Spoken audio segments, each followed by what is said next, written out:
Shalom Church, welcome back to Cultivated Podcast, equipping all generation to become Christ ambassadors. Selamat pagi, siang, sore, malam buat semuanya yang dengerin Cultivated Podcast. Senang banget hari ini kita dari tim Cultivated Podcast di tengah-tengah pandemik virus corona ini, kita masih bisa do something, kita masih bisa melakukan suatu hal kecil yang mudah-mudahan bisa ada manfaatnya buat kalian semua. Untuk minggu-minggu ke depan kita akan terus posting tentang devotion, tentang apa yang kita syukuri dan apa yang kita dapat kebaikan Tuhan di tengah-tengah ketidakpastian dunia sekarang ini ya, maupun di Indonesia ataupun yang lagi ada di Australia. Tapi hari ini kita bakal do devotion, nggak lama-lama supaya nggak bosen juga. Mudah-mudahan devotion hari ini bisa encourage kalian semua.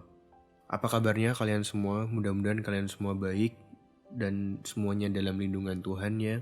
Pertama-tama pasti kita semua sekarang lagi berduka pasti ya.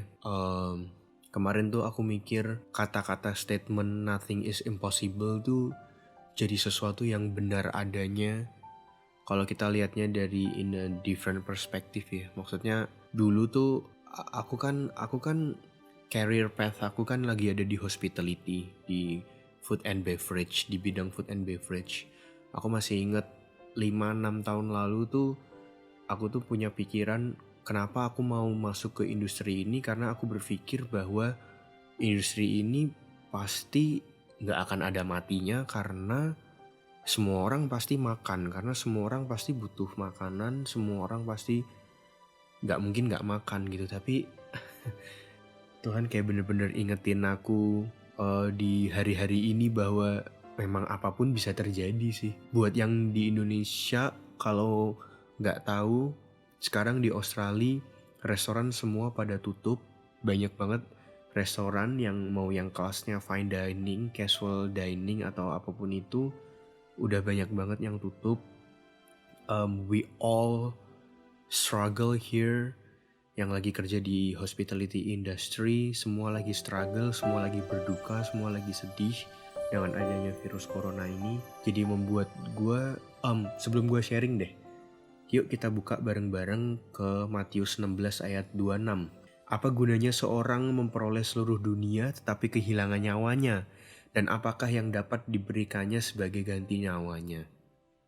Kemarin aku denger seorang pendeta sharing ayat ini kayak bener-bener oh my lord, kayak bener-bener apa ya, aku sih baru pertama kalinya yang ngalamin shutdown kayak gini di Australia di sepanjang hidupku malah. Jadi membuat aku berpikir masa-masa ini memang bener-bener masa-masa yang sedih, tapi I know that God is there for us always gitu. He will never leave us nor forsake us gitu. Tapi yang pengen aku sampaikan bukan ini bukan untuk mengkondem orang-orang tuh dari kemarin yang lu cari duit mulu sih, bukan seperti itu. Tapi bener-bener sekarang tuh ya, I'm not saying duit gak ada gunanya ya, tapi sekarang tuh kita bener-bener lagi ada di momen dimana keselamatan tuh nomor satu, kesehatan tuh bener-bener nomor satu. Di ayat yang tadi aku sharing kan disebutkan kan, apa gunanya lu tuh punya seluruh dunia tapi lu tuh kehilangan nyawa lu gitu. Kayak as if dari kemarin lu kerja terus cari uang, tapi seketika semuanya tuh lenyap. Dari kemarin lu mungkin I don't know, mungkin orang-orang berlomba-lomba cari follower, cari subscriber. Sekarang follower dan subscriber lu gak bisa ngasih lu makan juga sekarang gitu. Dari kemarin lu mungkin jarang bersosialisasi, sekarang lu bener-bener kayak akhirnya sadar betapa butuhnya komunitas, betapa butuhnya lu engage dan ketemu orang gitu. Membuat gue berpikir bahwa pelajaran yang tahun lalu gue dapet sih ini, bahwa sebenarnya apa sih harta yang paling berharga di hidup lu? Apakah literally harta? Apakah pacar lu? Istri lu, suami lu, orang tua lu, keluarga, pekerjaan, channel YouTube lu, sosial media lu, komunitas lu, pelayanan lu mungkin, Jadi bener-bener sekarang tuh apa ya, mungkin I would say corona tuh mungkin teguran dari Tuhan. I would say membuat gue bener-bener sadar dan berpikir bahwa wow, sekarang di masa-masa kayak gini nih, apa sih harta yang paling berharga tuh apa sih sebenarnya? Dimana hartamu berada kan di situ hatimu berada kan. Jadi bener-bener merasa kalau lu nggak punya Tuhan tuh you will go insane lah menurut gue. Anyway, gue akan go on dengan sharing gue selanjutnya. Nanti gue bakal balik ke situ lagi. Tapi satu hal juga yang Tuhan ingetin gue beberapa hari ini adalah ibadah online. Kita semua sedih dan kaget bahwa even hari Minggu pun kita nggak bisa ke gereja, ibadah jadi online dan sorry to say, I need to say this but I really don't like it gitu. Maksudnya terlalu banyak distraksi, walaupun kita tetap harus bersyukur masih bisa ibadah, tapi terlalu banyak distraksi dan ya sedih lah, tentu sedih lah. Even untuk ke komsel pun kita nggak bisa, even untuk doa bareng pun kita harus pakai HP gitu. Tapi di satu sisi gue kayak bersyukur aja gitu, dengan teknologi kita masih bisa connect each other gitu. Karena aku inget banget, ini mungkin kejadian mungkin 12 tahun yang lalu pertama kalinya aku pakai webcam untuk waktu itu telepon dengan kakak saya yang lagi kuliah di Bandung waktu itu. Kalau kalian ingat, internet tuh waktu itu masih harus ADSL ya, apa sih istilahnya saya lupa. Pokoknya internet tuh masih yang harus pencet connect, yang bunyinya tet.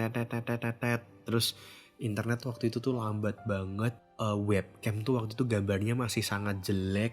Saya masih ingat waktu itu telepon dengan kakak saya, ngadat, jadi kayak sort of hampir nggak ada gunanya juga sih teleponan, gambarnya jelek, internet jelek. Tapi kemarin kita masih bisa ibadah lancar banget, nggak ada lag, bisa ngobrol sama temen, bisa komsel bareng lewat aplikasi di HP juga sangat lancar. Jadi bersyukur juga rasanya ditegur bahwa nah lo, jadi lu tuh sebenarnya nggak, zaman sekarang tuh lu nggak bisa lagi punya alasan buat nggak cari Tuhan gitu. Karena come on man, di saat-saat seperti ini aja kita tuh sebenarnya masih bisa cari Tuhan, kita itu masih bisa connect dengan orang lain, dapat firman dan segala macam gitu.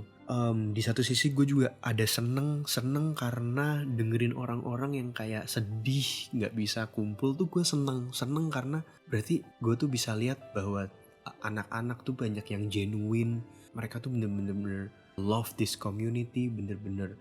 Kemarin kayak beberapa kali kita ngobrol kayak aduh sedih banget kita nggak bisa gereja, kita nggak bisa komsel gitu. Maksudnya saya ngomong gini karena dulu saya terlahir bukan dari lingkungan yang gereja banget ya. Jadi untuk bisa ketemu di zaman sekarang, untuk masih bisa ketemu anak-anak yang cinta Tuhan, yang berapi-api sama Tuhan tuh, I'm really grateful lah kalau Tuhan tuh masih tempatin orang-orang kayak rasanya tuh dalam tanda kutip harapan itu tuh masih ada, bahwa masih ada orang baik, masih ada orang yang berapi-api sama Tuhan tuh. Gue seneng gitu, maksudnya ngeliatin anak-anak sedih nggak bisa ke gereja tuh gue seneng gitu. Berarti mereka tuh masih punya fire di dalam diri mereka untuk selalu engage ke orang lain juga gitu. Di satu sisi juga jadi merasa diingetin bahwa sekarang kerasa ya pentingnya komunitas gitu. Sekarang kerasa pentingnya kita tuh, manusia hidup memang bukan seorang diri. Lo tahu bahwa inilah pentingnya God's community, pentingnya jadi kaki tangannya Tuhan untuk reach to the people, untuk lu tuh connect ke orang lain juga gitu. Sekarang tuh jadi kerasa gitu betapa pentingnya itu, betapa sometimes kita take community for granted gitu. Tapi sekarang pas kita harus shutdown cuma untuk di rumah doang, physically distancing dengan orang lain, baru sekarang kita tuh kerasa gitu, aduh sedih banget gak bisa kumpul sama temen, gak bisa ke gereja, gak bisa ngapa-ngapain. Sekarang baru kerasa gitu betapa sedihnya gak bisa ketemu orang gitu. Aku juga cuma mau ngingetin, mungkin ini gak terjadi, I hope ini gak terjadi sama teman-teman yang dengerin podcast ini. Cuman kemarin sempat beberapa kali browsing di sosial media dan di internet, ada yang pro kontra kan tentang ibadah online. Ada yang nulis kayak, ntar gimana tuh kalau misalnya udah selesai coronanya ibadah online tuh akan membuat kita jadi kayak, dari kemarin juga udah ibadah online, ngapain gue harus balik lagi ke gereja? Well, I totally disagree sih. Maksudnya orang yang berpikir seperti itu ya dari awal lu emang udah gak niat ke gereja aja sih menurut gue gitu. Maksudnya ngerti gak sih, dari awal lu berarti gak menemukan esensi pentingnya untuk lu tuh physically ke rumah Tuhan dan ke gereja dan tuh connect ke orang lain gitu. On one hand gue cuma mau ngingetin maksudnya gini, gue juga cuma mau ngingetin physically ke gereja gak menjadikan lu orang Kristen sih. Sama kayak pergi ke Dunkin Donut gak menjadikan lu donat. Masuk ke dalam sebuah garasi gak menjadikan lu mobil. Masuk ke China bar gak menjadikan lu babi. Istilahnya seperti itu gitu. Jadi pergi ke gereja juga doesn't mean lu orang Kristen sih. Karena orang Kristen dilihat dari buahnya dan perilakunya, bukan dari pergi ke gereja atau enggak. Tapi lu tahu kalau lu cinta Tuhan, kalau lu love your community, harusnya pertanyaan macam kayak gitu gak keluar sih harusnya sih. But I really hope teman-teman Cultivator yang dengerin ini nih mudah-mudahan bukan yang berpikir seperti itu ya, mudah-mudahan ya. Gue juga diingetin sama ini one of my favorite passage sih. 2 Korintus 5 ayat 15. Dan Kristus telah mati untuk semua orang supaya mereka yang hidup tidak lagi hidup untuk dirinya sendiri tetapi untuk Dia yang telah mati dan telah dibangkitkan untuk mereka. Gue mau ulangin di bahasa Inggrisnya. And He died for all, that those who live should no longer live for themselves, but for Him who died for them and was raised again. Di sini kan dia nulis ya kayak, tetapi untuk dia tuh Tuhan.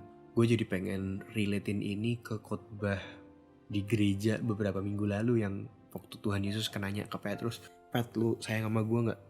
Sayang Tuhan.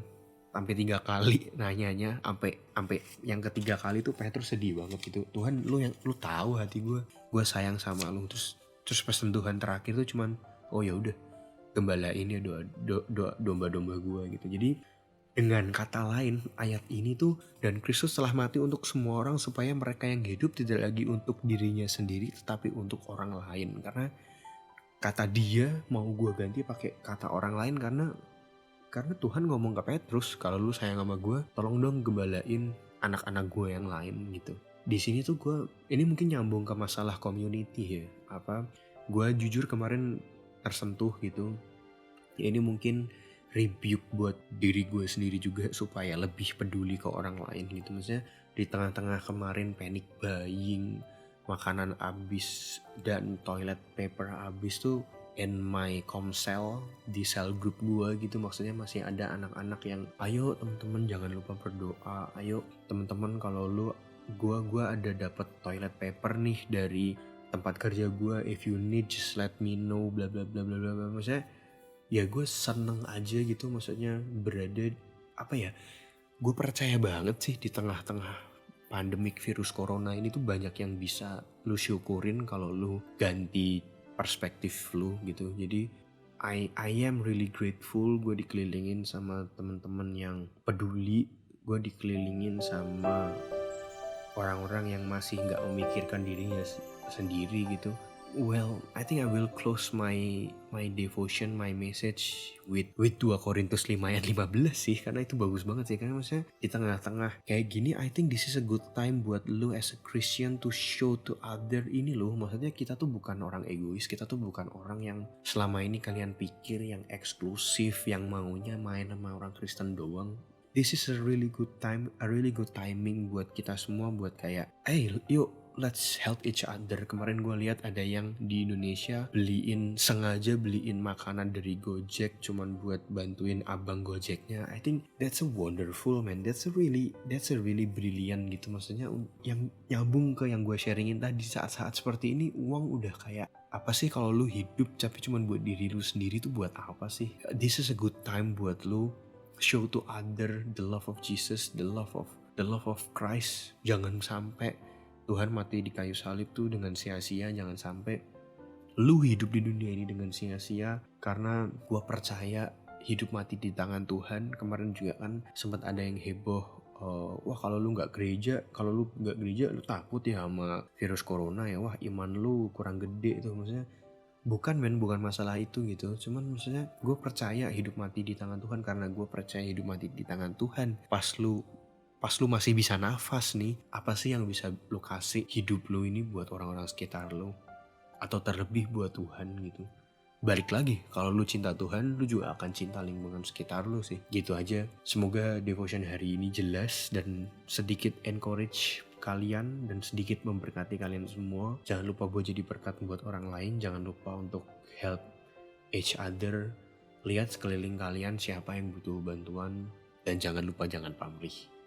Thank you. Jesus bless you. Let's pray together supaya virus ini bisa cepat selesai. God bless you all.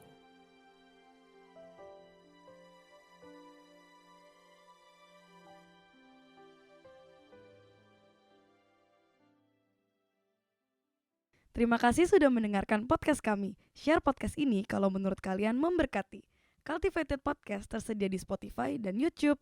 Dan kalian bisa cek juga Instagram kita di cultivated.podcast. Terima kasih.